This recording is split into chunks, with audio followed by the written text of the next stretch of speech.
Hey, welcome to episode 12 of the best episodes of Credit 101. The original episode for Credit 101 is actually episode 32. Now, I created a different checklist. This is a checklist that maybe you want to just print out. It's just one page.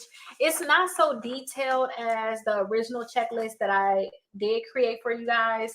That checklist was actually for episode 10. This is like a miniature one. It's a one pager. I like it. Something that you could just print out and you can just keep checking. You know how I say every 3 months or every month you should be checking your credit, or every year. Decide when you're going to be checking it. This is something that you can just have to just check off and make sure all your accounts is good. So you don't have to overthink it. Maybe you don't want to continue to go deep. Maybe you're going to forget certain steps when it come down to checking credit. This checklist can help you make sure that you stay on track. If you guys are watching this because you're already in a membership, go ahead and download it. Keep a copy of it, you guys. You're going to need it.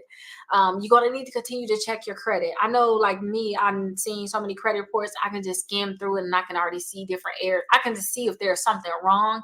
But if you're not always looking at it, then you need to have a checklist. And that's what this checklist is good for. And if you guys are not in a membership, and you can't just download it down below like the people that's in the membership, go ahead and get the membership. It's $1 for the first 7 days, and it's a $9.99 monthly fee for it. It's less than $10 a month, literally. So go ahead, and that's at the time recording. Let me say that because it's going to go up, because there's no way this should be $9.99. We're talking over 40 different downloads. We're talking personalized dispute letters, debt validation letter. We're talking about a lot of good stuff that you may pay $50 for by yourself. So I know it's cheap right now because I want people to have their credit together before the new year. Y'all have everything. Go ahead and download it. I have the link down below. Let's go over this guide. Now, with this guide, this checklist, you guys can use a simple checklist to basically review what's on your credit report. These can be regular checks to make sure that everything is good, you don't have any mistakes, and it's going to prevent issues, and from you, it's going to prevent you from hurting your credit in the future too. So make sure that you just go over this checklist. I would say at least every month. Okay. I know a lot of times, we're supposed to get our credit report every year. You can check it every year. But I just feel like if there's something wrong, you're gonna want to know about it right away. So I suggest you just check more often. Okay. So check to make sure your personal information is correct. Make sure that your full name is on here, and that's it. You don't want to have multiple names on your credit report. Check to make sure that you have your current and your previous addresses listed. Okay, with your social security number, make sure that the last 4 digits of your social security number is correct. And also with your date of birth, make sure your date of birth is accurate. And your employment history, make sure that it's current, or you have your past employers. In the last video, episode 10, I said, hey, if you think you're going to get sued, you're going to get garnished, be careful, because maybe you don't want to have your past employers on there. Go ahead and close the door, Chunk Junk, and lock it.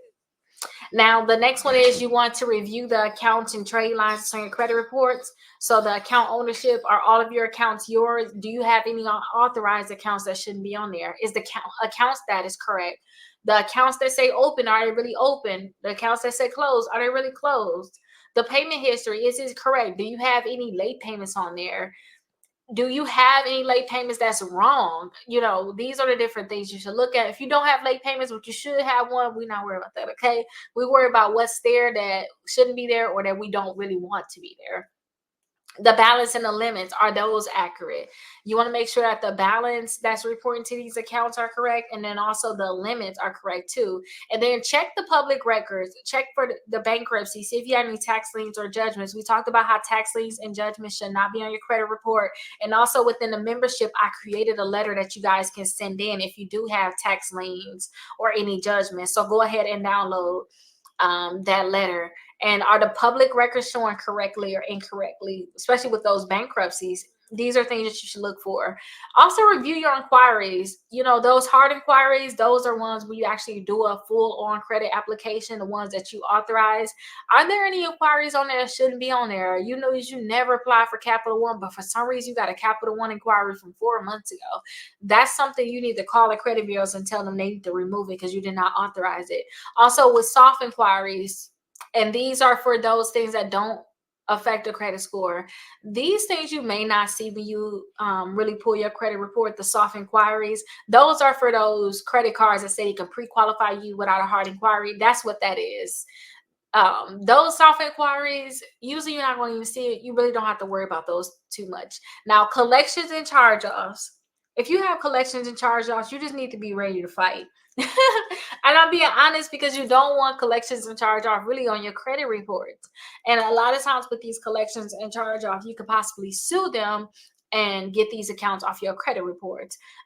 That's what I did. So that's why I always say you want to get ready to fight them, because you could possibly just get it removed. Are they paid? Are they unpaid? Are they even yours? Are the amounts listed correct, especially for those collections and the charge-offs too?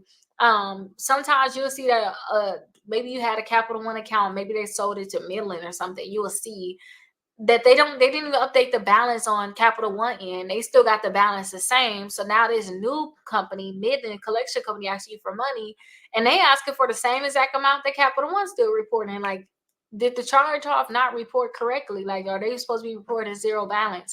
Look for these different things and make sure you guys dispute any errors. So if you find any mistakes, file a dispute with the credit bureaus.